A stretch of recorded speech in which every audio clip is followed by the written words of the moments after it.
வணக்கம். இந்த நாளில் சின்ன சின்ன வெளிச்சங்களில் இன்னொரு புதிய தகவலை தெரிந்து கொள்வோம். வாழ்க்கையில் எல்லா மனிதர்களுக்கும் கஷ்டங்கள் உண்டு. அப்படி கஷ்டங்கள் வரும்போது கடவுளை பார்த்து எல்லா மனிதர்களும் கேட்குற கேள்வி, எனக்கு ஏன் இவ்வளோ கஷ்டத்தை தரேன்? இன்னும் சிலர் இன்னும் கொஞ்சம் பெக்யூலராக கேட்குற கேள்வி, எனக்கு மட்டும் ஏன் இவ்வளோ கஷ்டம் தரேன்?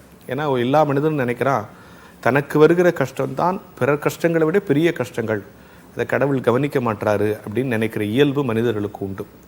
ஒரு உண்மையை நாம் தெரிந்து கொள்ள வேண்டும். இந்த உலகத்தில் வாழ்கிற எல்லா மனிதர்களுக்கும் பிரச்சனைகளும் கஷ்டங்களும் உண்டு. அவைகளை எதிர்கொள்ளுகிற விஷயத்தில் தான் நாம் கொஞ்சம் வித்தியாசப்படுறோம். எப்படின்னா, அந்த பிரச்சனையை புரிந்து கொள்வதிலே அல்லது அந்த பிரச்சனையை மேற்கொண்டு வருவதிலே கடவுள் அனுமதித்த பிரச்சனையாக இருந்தாலும், அல்லது சாத்தானால் வந்த பிரச்சனையாக இருந்தாலும், அல்லது நம்முடைய தவறினால் வந்த பிரச்சனையாக இருந்தாலும், எல்லா பிரச்சனைகளும் முடிவிலும் கடவுள் ஏதோ ஒரு உண்மையை நமக்கு உணர்த்துகிறார்.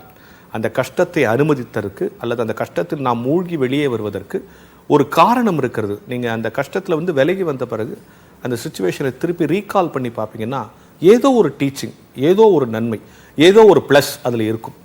அதுக்கு ஒரு செய்தி இப்படிப்பட்டலாம் நான் சிந்திட்டு இருக்கும்போது ஒட்டகச்சிவிங்கியை பற்றி ஒரு அருமையான தகவல் படித்தேன். நீங்கள் ஒட்டகச்சிவிங்கியை பற்றி உங்களுக்கு தெரியும், அது உயரமாக இருக்கும்.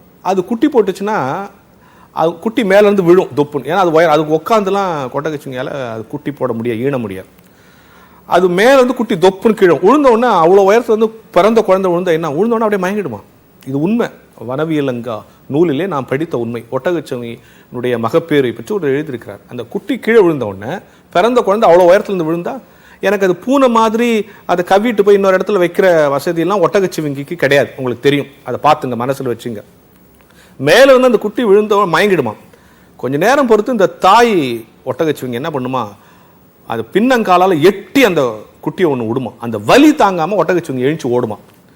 அன்றைக்கு ஓட ஆரம்பிச்சது தான் பாலைவனத்தில் அது ஓட பழகிவிடும். உங்களுக்கு தெரியும், காட்டில் ஓடத் தெரிந்த விலங்குகளே வாழத் தகுதியான விலங்குகள் இல்லையா.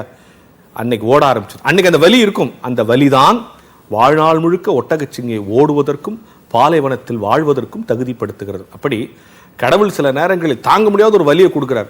ஒரு அடி அடிக்கிறார்னா அந்த அடி எதுக்கு தெரியுமா?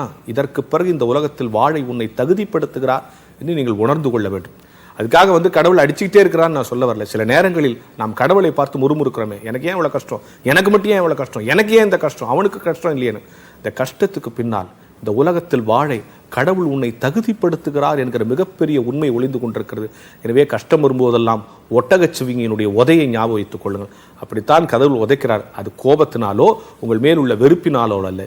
இந்த உலகத்தில் நீ ஓட வேண்டும் என்று சொன்னால், நீ வாழ தகுதியாக வேண்டும் என்று சொன்னால், சில வலிகளை பொறுத்தாக வேண்டும் என்பதற்காகவே கடவுள் சில கஷ்டங்களை உங்களுக்கு அனுமதிக்கிறார். அதை தாங்கிவிட்டோம் என்று சொன்னால், தாக்கு பிடித்து விட்டோம் என்று சொன்னால், இந்த உலகத்தில் ஓட வாழ கடவுள் துணையோடு வாழ நாம் தகுதியானவர்களாகி விடுகிறோம் என்கிற ஞான வெளிச்சத்தோடு இந்த நாளை தொடங்குவோம். Download Moj.